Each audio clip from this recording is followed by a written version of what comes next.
First, God does not exist. But don't worry, what does exist is good, as opposed to evil. So if you believe in God, you believe in good, and that's as it should be. You are just fine. If you believe in evil, then you probably need a whack on the back of the neck with a big fucking stick.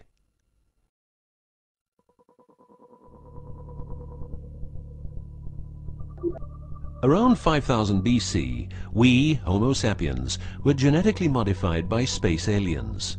These aliens first landed where the river Euphrates enters the Persian Gulf. The reason is that in that area, a high concentration of what is called monatomic gold is found in the seawater, while nowadays the highest concentration is found on the islands of Hawaii. The aliens were members of the Annunaki Empire, and were on a quest to find this metal that is supposed to enhance and repair all bodily functions and stop the body from aging. Monatomic gold is what is called a superconductive metal. Superconductivity means that if you transport, for example, electricity through a line made of this material, you would not lose any energy as a result of heat dissipation. So if you input 100% of energy, you also output 100% of energy. Now apply this principle to your brain, which is a huge, sensitive electrical machine. The monatomic gold makes your neural pathways act like quantum drive superhighways. This means that all your senses will receive input optimally. In turn, these inputs will be processed optimally, and those parts of your brain you don't use will become more active, so enhancing your memory, making you better understand problems, allowing you to sense evil, detecting lies, becoming telepathic, and even being able to time travel in your mind by seeing the past or the future.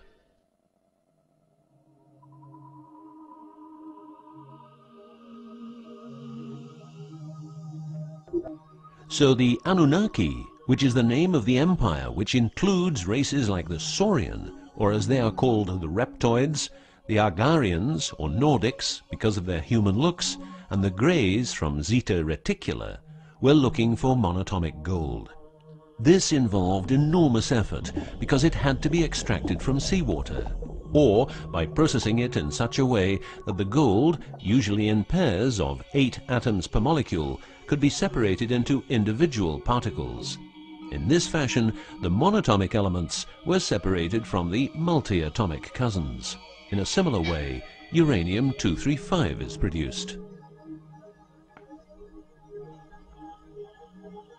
For the use as intelligent slaves, the Annunaki took a man, let's call him Adamski, and took out a part of a rib. This is because the rib is a part of the human body that can be removed without causing too much damage, and because the rib contains bone marrow, it's a perfect source for DNA. The Annunaki modified the DNA for a better manipulation of the humans and implanted it into a woman, let's call her Mulva. Mulva then had children with Adamski, and their children were, just like Mulva, genetically modified. These humans worked for the Annunaki, but not a lot of humans knew about the Annunaki, and then, for some reason, the Annunaki disappeared.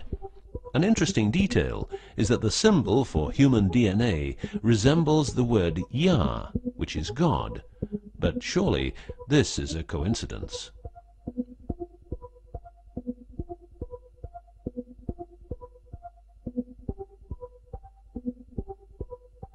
Now, some humans received part of the knowledge of the Annunaki.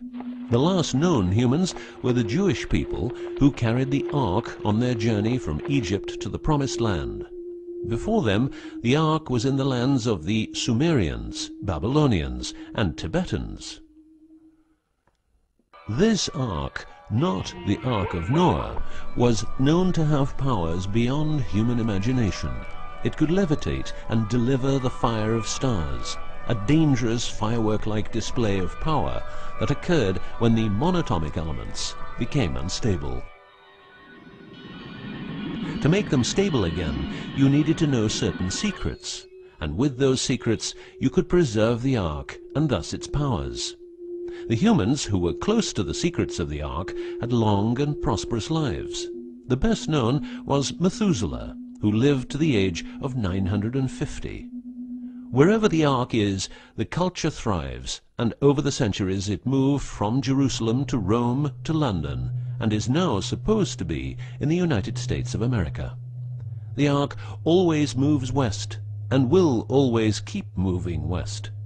From the very beginning, the people who own the Ark have never given it away, and great care is given to preserve the bloodline's purity of the holders of the Ark.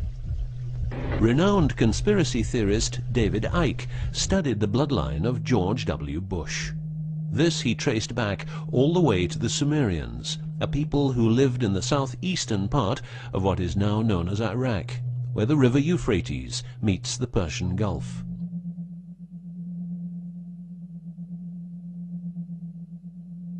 The secrets of the elements of the Ark, scientifically known as ORMs, orbitally rearranged monatomic elements, are nowadays hidden by secret societies that have control over society worldwide.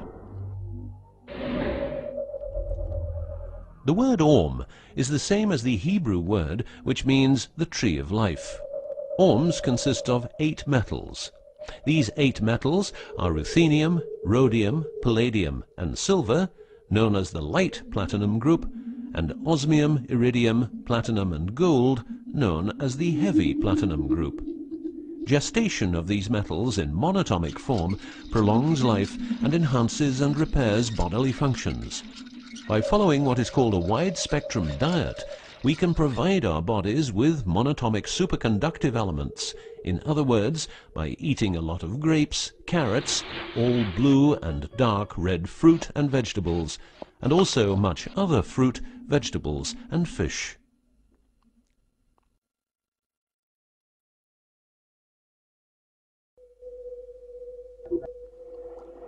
There are countless fragments of footage shot by both Russian and American astronauts, which show the vast number of lights that seem to be attracted by releases of electromagnetic energies by both the Earth and man-made objects such as satellites.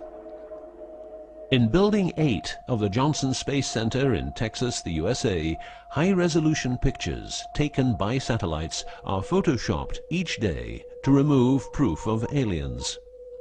In the film The Secret NASA Transmissions, the footage, it becomes clear that astronauts have grown accustomed to these strange anomalies, and that even in 2000, an unprecedented cooperation between NASA, the Russian Space Agency, and a committee of UFO experts was formed to share knowledge on this subject.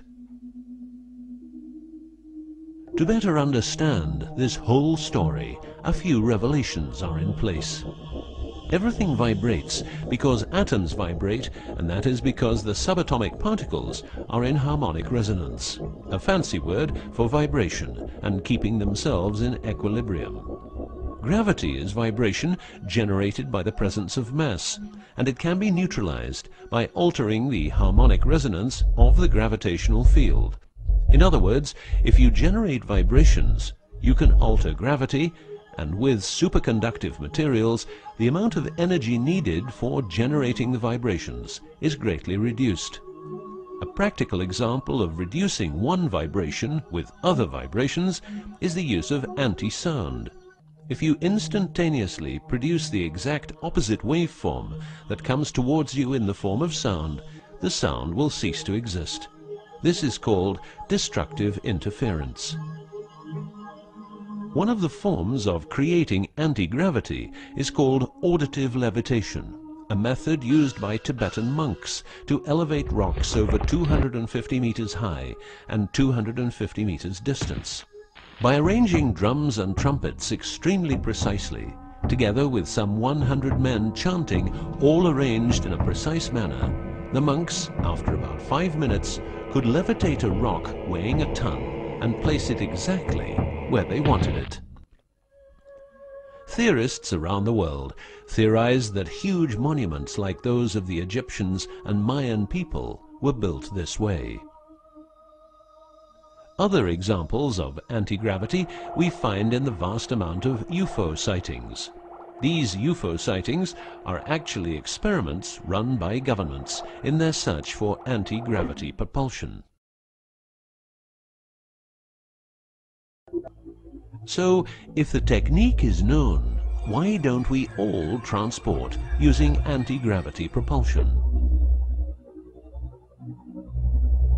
For each year of technological advance, the military advances 44 years.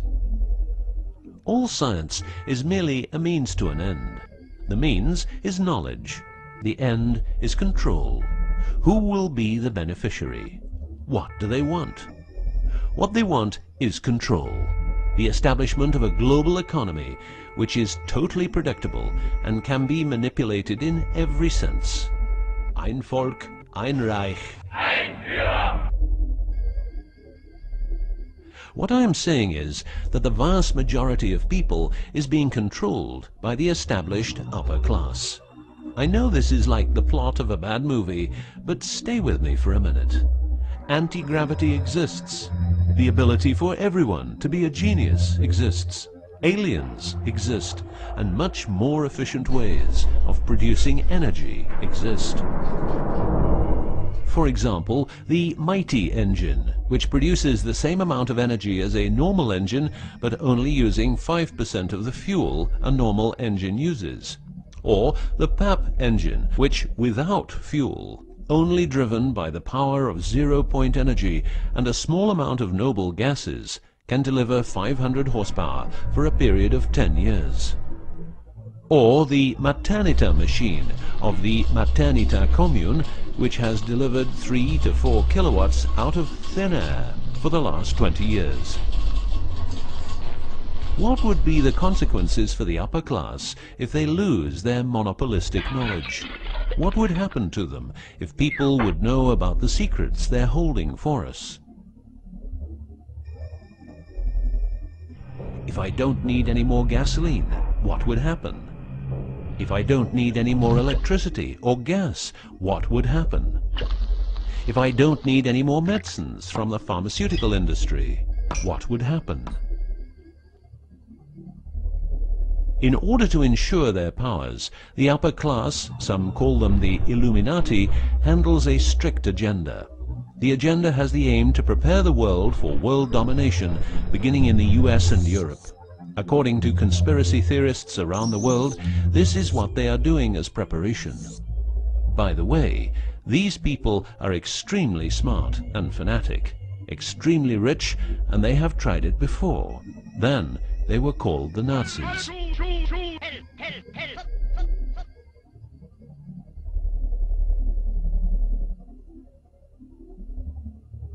Although what you are going to see and hear sounds very peculiar, remember that a lot of people, for instance, ex-personnel of the US and UK armed forces, have been brutally murdered for making their information public. Let's begin with 9/11, but first a little history.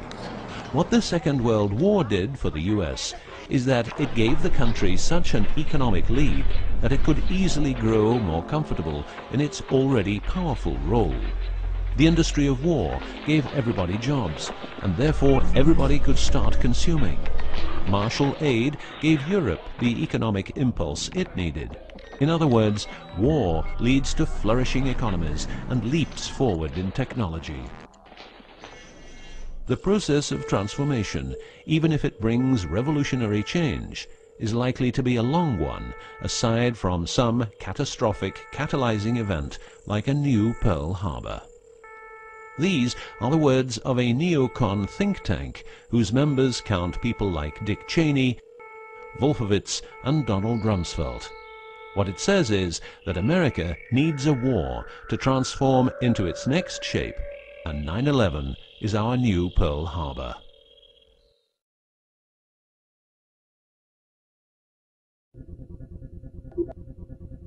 In the manipulation of people, one of the strongest weapons is to make people believe someone else did it. What I'm trying to say is that the US government is trying to make the people believe Osama did it. But did Osama do it? Did you know that 6 weeks before the WTC towers collapsed, the owner had a new insurance policy made up, ensuring that the owner, if the towers would collapse due to a terrorist attack, would receive the amount of $3.5 billion. The owner, because 2 towers went down, tried to claim 2 times $3.5 billion, but only received 2.2. What happened to building number 7?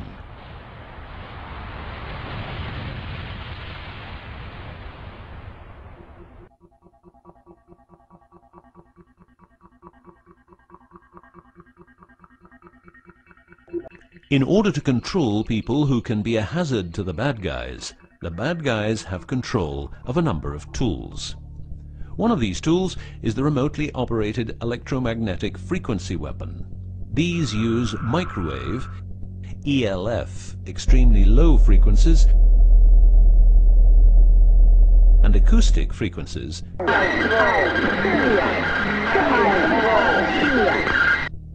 to covertly attack and harass innocent citizens. The use of frequency weapons on humans for behavioral control and murder is not new. For well over 50 years, neuro-electromagnetic frequency weapons have been perfected for their covert use in warfare. These classified, non-lethal or silent weapons, as they are known in the trade, have also been perfected by experimenting on an innocent and unsuspecting public since their early development. Directing a beam of frequencies to a human can cause a series of effects. A well-known effect is elves causing nausea, headaches, wild racing heart without cause, sudden violent itching in different parts of the body. A frequency weapon can look like this, or like this. Its shape depends on how frequencies have to be directed to the target. Did you know that the US Patent and Trademark Office holds a vast amount of patents for machines which can be used in direct or subliminal mind control systems? Here are a few. Method and system for altering consciousness. Superimposing method and apparatus useful for subliminal messages, subliminal message generator. Enough about the frequency weapons. Check this link to learn more.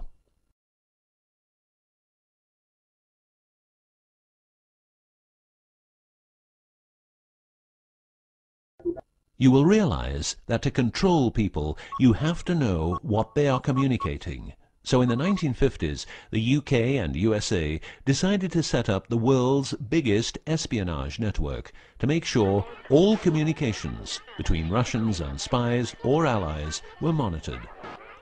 This system has continuously been updated since the day it became operational.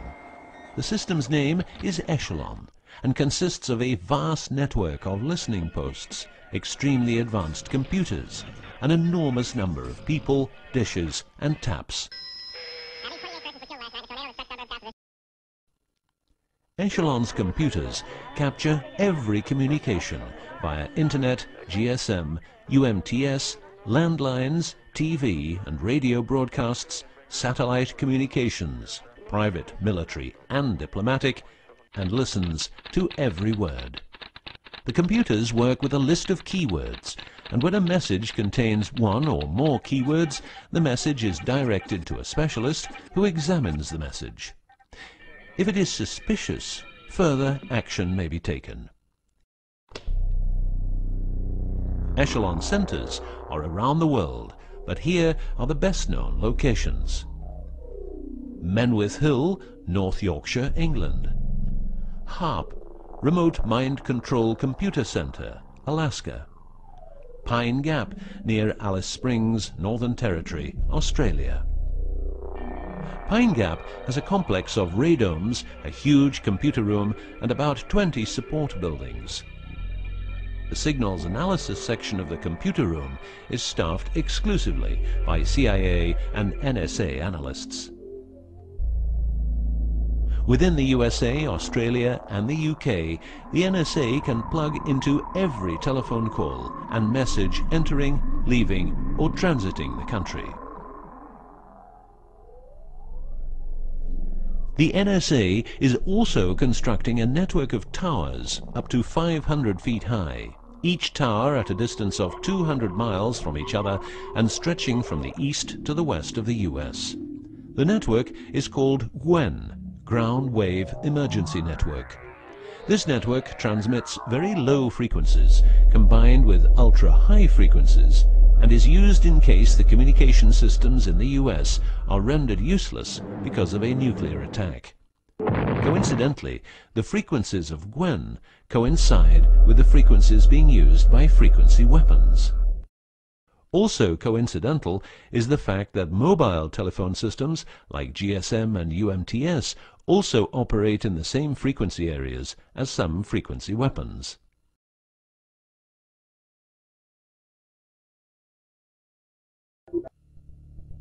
To further prepare for global domination, the secret US government, led by the corrupt holders of the Ark, also known as the Illuminati, or the New Global Union, or the New World Order, or just plain Nazis using the Eye of Lucifer as their symbol, has started building since the 1940s large bases with every commodity you can think of.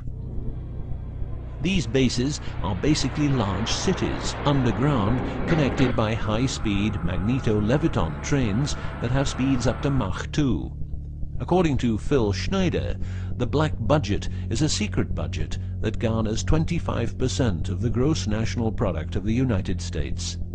The black budget currently consumes trillions of dollars per year. Presently, there are over 129 deep underground military bases, or DUMBs, in the United States. These underground bases were built using nuclear-powered laser drills that can drill 7 miles per day. Also, dedicated nuclear explosions were held to create large underground spaces. A lot of contractors work in these places, but never more than 3 to 4 weeks. Always under strict supervision, and before entering a site they are warned that if they talk about what they see, it will cost them their lives.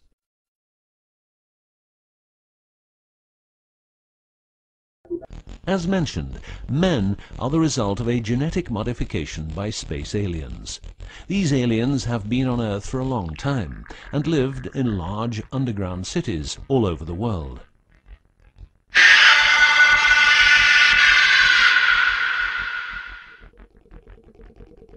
Collaboration with modern governments began as early as 1933 with the Bavarian Illuminati and Thule secret societies, and this collaboration was brought into America via the CIA, which was established with the help of American Nazi agents as well as European Nazis who were brought into America through Project Paperclip and other operations.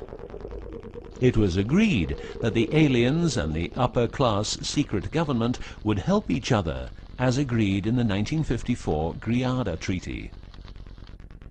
By 1979, the aliens didn't respect the treaty at all, and it was in this year when, at Dulce Air Force Base, a huge underground base was being built, and during excavation, an underground alien city was discovered.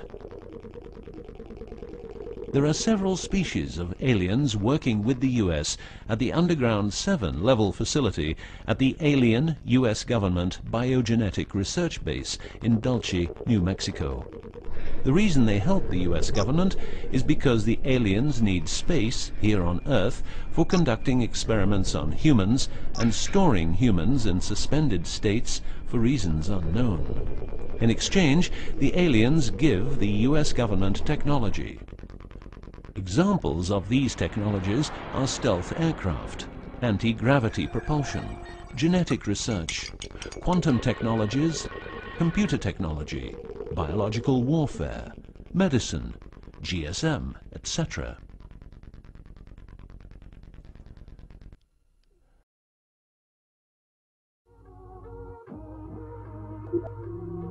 The greatest weapon the devil has is the disbelief people have in him. The devil represents evil, and those who want to dominate are the evil ones because they keep their knowledge from saving lives and improving the world. Instead, the evil ones will make the people more docile and stupid, using more tricks in order to achieve their goal, which is world and universal domination. The story of the aliens seems so unreal that, like the devil, it is subject to ignorance and ridicule, and that is its greatest weapon.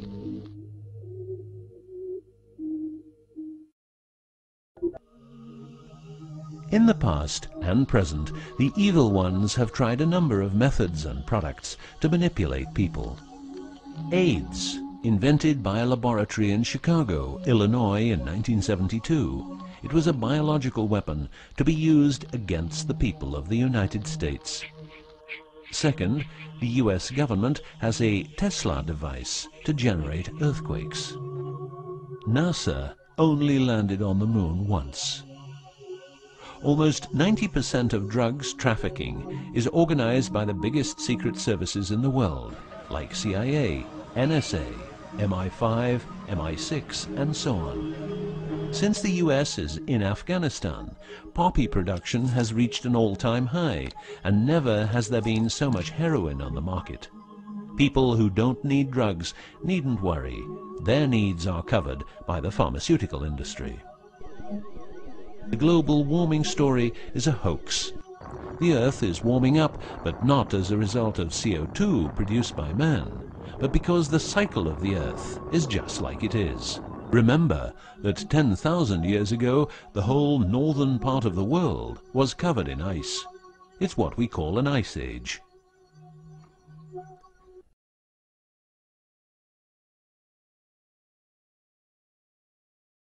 The Ark, in its recent form, started its journey in the deserts of Egypt and was carried to the Holy Land by the Jewish people. In Jerusalem, the Ark started its journey around the world heading west. Everywhere the Ark has been, one or more obelisks are erected as a symbol of establishment. In the future, the Ark will travel to China, Russia, Iran, until it reaches Jerusalem again, which means the whole world will be under the influence of Lucifer's eye. That will be the moment the Annunaki Empire will settle and rule Earth uncovertly. On many important sites in the world, buildings carrying symbols of Lucifer's return are common. The best-known example is the Pentagon, which suggests a pentagram referring to the Jewish symbolism and the symbolism of the Ark. Another example is the Israeli High Court. It's a building with dozens of satanic and secret symbols. Like the Eye of Lucifer, an inverted cross you can walk on, its numerical anomalies. It was built in exactly 750 days. Used exactly 250,000 stones, all hand-laid, and was funded by the Rothschilds, the founders of the central banks and the World Bank. These buildings celebrate the coming of and will serve as headquarters for the evil ones. From here, every communication will be monitored. The underground cities will then be used as detention camps, where the bodies of resistance people will be converted into soulless zombies. The army of the NWO and its intelligence agencies will be able to track and trace everybody on Earth and influence their opinions or simply dispose of them. Socially, everybody will be watched by their neighbors and friends and mobbed if they have different opinions. The rich, richer and smarter, the poor, poorer and dumber, will support the pyramid with Lucifer's eye on top, as it has always been. This will be the future, and the future is now.